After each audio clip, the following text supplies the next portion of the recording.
நம்ம இன்றைக்கி ரவா வச்சு ரொம்ப டேஸ்டியான வடை எப்படி செய்கிறதுன்னு பார்க்க போகிறோம். இது நீங்கள் தேங்காய் சட்னியோடு வச்சு சர்வ் பண்ணும்போது ரொம்ப டேஸ்டியாக இருக்கும். வெளியில் நல்ல மொறுமொருவாக உள்ள சாஃப்டாகவும் இருக்கும். செய்கிறதும் ரொம்ப ஈஸி. தேவையான பொருட்களும் ரொம்ப ரொம்ப கம்மி. இது நீங்கள் பிரேக்ஃபாஸ்ட்டில் ப்ரிப்பேர் பண்ணலாம். அப்படி இல்லைன்னா ஈவினிங் டைமில் டீ டைம் ஸ்நாக்காக கூட யூஸ் பண்ணிக்கலாம்.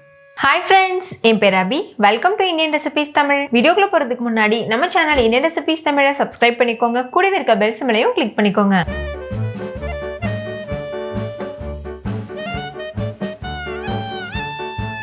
பசங்க ரெசிபி பண்ணுறதுக்கு ஒரு கடாயில் 4 கப் அளவுக்கு தண்ணி சேர்த்துக்கோங்க. நான் யூஸ் பண்ணியிருக்க கப்போட அளவு 250 ml அளவு இருக்கும். எந்த கப்பில் ரவை எடுக்கிறோமோ அதே கப்பில் தண்ணி மெஷர் பண்ணி சேர்த்துக்கணும்.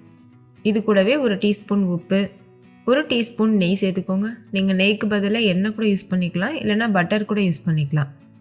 நெய் உருகிட்ட பிறகு இது கூட 2 கப் அளவுக்கு ரவை சேர்த்துக்கோங்க. ஃபஸ்ட்டு 1 கப் ரவை சேர்த்து மிக்ஸ் பண்ணிவிட்டு அதுக்கப்புறமா இன்னொரு கப் ரவை சேர்த்து கலந்துக்கோங்க. நான் யூஸ் பண்ணியிருக்கிறது வறுக்காத ரவை, அதுலேயும் ரொம்ப நைஸாக இருக்கும்ல, அந்த ரவை தான் யூஸ் பண்ணியிருக்கேன். நீங்கள் கொஞ்சம் பெரிய சைஸ் ரவை யூஸ் பண்ணுறதா இருந்தால் மிக்ஸி ஜாரில் போட்டு ஃபைன் பவுடரை அரைச்சிட்டு சேர்த்துக்கோங்க. இப்போ 2வது கப் ரவையும் சேர்த்துட்டு நல்லா மிக்ஸ் பண்ணிக்கோங்க.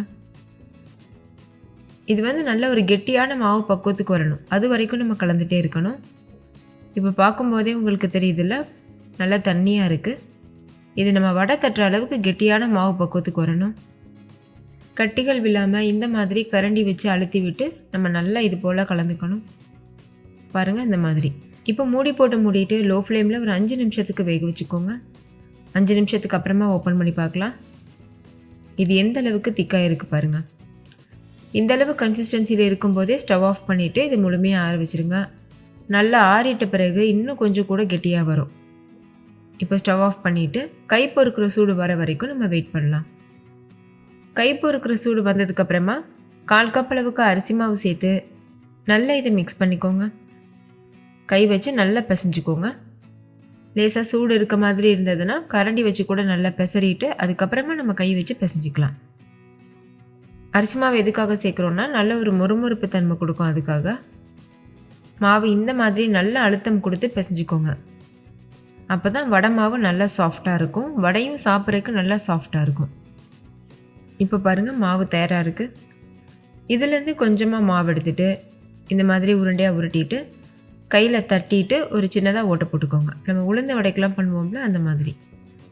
இந்த மாவு கையில் ஒட்டுற மாதிரி இருந்ததுன்னா கொஞ்சமாக தண்ணி அப்ளை பண்ணிவிட்டு நீங்கள் இந்த வடை ஷேப் ரெடி பண்ணலாம்.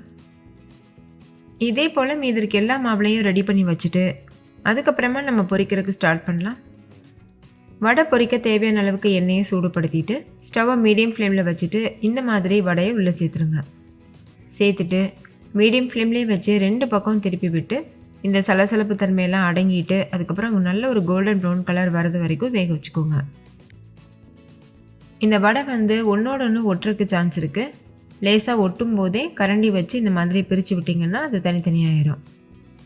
2 பக்கம் திருப்பி விட்டுட்டே இருங்க இடையிடையில். இப்போ பாருங்கள், இந்த அளவுக்கு கலர் சேஞ்ச் ஆகிட்ட பிறகு நம்ம வெளியில் எடுத்துடலாம். இதே போல் மீதிற்கு எல்லா மாவுலையும் ஒவ்வொரு பேட்சாக வடை பொரிச்சிட்டு வெளியில் எடுத்துக்கலாம். நல்லா அகலமான கடாயை யூஸ் பண்ணிங்கன்னா ஒரே டைமில் நிறைய வடை கூட நீங்கள் பொரிச்சிடலாம். ஸோ நம்மளுக்கு டைம் மிச்சமாகும். அவ்வளோதான். ரொம்ப ரொம்ப சிம்பிளான அதே சமயத்தில் ரொம்ப டேஸ்டியான ரவா வச்சு வடை ரொம்ப சூப்பராக தயாராகிருச்சு. நீங்களும் கண்டிப்பாக இதே மெத்தடில் செஞ்சு பாருங்கள். வீட்டில் இருக்க எல்லோரும் என்ஜாய் பண்ணி கேட்டு வாங்கி சாப்பிடுவாங்க. இதில் நம்ம காரத்துக்கு எதுவும் சேர்க்காதனால குழந்தைங்க கூட விருப்பப்பட்டு சாப்பிடுவாங்க. இது கூட நம்ம வச்சு சாப்பிட்றதுக்கு நல்ல ஒரு காரசாரமான தேங்காய் சட்னி, அப்படி இல்லைன்னா சாம்பார், அதுக்கப்புறமா காரசாரமான டொமேட்டோ தொக்கு, இதெல்லாமே பக்காவான காம்பினேஷனாக இருக்கும். ஸோ கண்டிப்பாக நீங்களும் இதே மெத்தடில் செஞ்சு பாருங்கள். நான் இன்றைக்கி தேங்காய் சட்னி கூட தான் வச்சு சர்வ் பண்ண போகிறேன். இந்த சட்னி எப்படி செய்கிறதுன்னு நான் ஆல்ரெடி ஒரு வீடியோ ஷேர் பண்ணியிருக்கேன். அதோட லிங்க் டிஸ்கிரிப்ஷனில் இருக்குது. வேணால் செக் பண்ணி பாருங்கள், உங்களுக்கு யூஸ்ஃபுல்லாக இருக்கும். ஓகே ஃப்ரெண்ட்ஸ், இந்த வீடியோ உங்கள் எல்லாருக்கும் ரொம்ப பிடிச்சிருக்கும்னு நம்புகிறேன். பிடிச்சிருந்தால் லைக் பண்ணுங்கள், உங்கள் ஃப்ரெண்ட்ஸ் கூட ஷேர் பண்ணுங்கள். நீங்களும் செஞ்சு பார்த்துட்டு டேஸ்ட் எப்படி வந்ததுன்னு கமெண்ட்டில் சொல்லுங்கள். தேங்க்யூ, பாய்.